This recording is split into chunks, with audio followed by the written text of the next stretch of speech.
My wife died for a sacred battle, the rights of humanity. She had one concern in mind, said Liuzzo. Viola Liuzzo believed and was actively fighting for the rights of African Americans.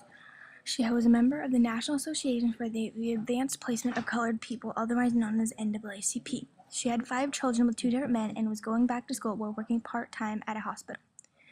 She was planning on walking in the Selma Montgomery March to help colored people gain the same rights as every white man had. On March 25, 1965, Viola Liuzzo was driving back home from participating in the Selma Montgomery March with a 19-year-old boy named Martin. They stopped for gas. A few minutes after leaving the gas station, a car full of 4 Ku Klux Klan members, otherwise known as the KKK, pulled up beside them and fired 2 shots, hitting Viola twice in the head. The car then steered off the road and crashed in a ditch. The men got out of the car to check on the passengers. Martin held perfectly still while covered in Viola's blood until the men left. The 19-year-old boy Martin ran for half an hour, scared, trying to find some help. After a while, he found the help of fellow African American rights activists. Later on in the week, the president announced that 21-year-old Collie Wilkins, 41-year-old William Eaton, and 42-year-old Eugene Thomas and 34-year-old FBI informant Gary Rowe were all responsible for the death of Viola and were going to be held accountable.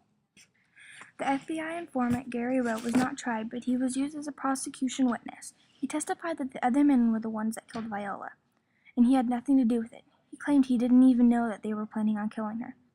After many trials, the only person that got any time for the murder of Viola was Thomas, and he only got 6 years. On top of that, Thomas and the other 2, Wilkins and Eaton, got 10 years for conspiracy to intimidate African Americans. After all of this, the FBI did everything they could to hide their involvement. They feared they would be held responsible for the death of Viola because they okayed Rowe to participate in violent acts without backup or surveillance. In 1975, he told the Senate committee that the FBI knew and condoned his participation in violence against African Americans, and ordered him to stir up problems within the group by fooling around with wives of KKK members.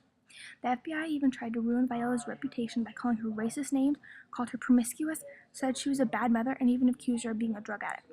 The medical examiner said there was no proof on Viola's body that she did any sort of drugs. They also accused her husband of being involved in crime. Again, they had no proof. Finally, when the family went to get Viola's records, they uncovered the FBI's role. The murder of a white woman was covered The up family tried because to prosecute the FBI, saying that Rowe could have stopped the shooting. because they were not In 19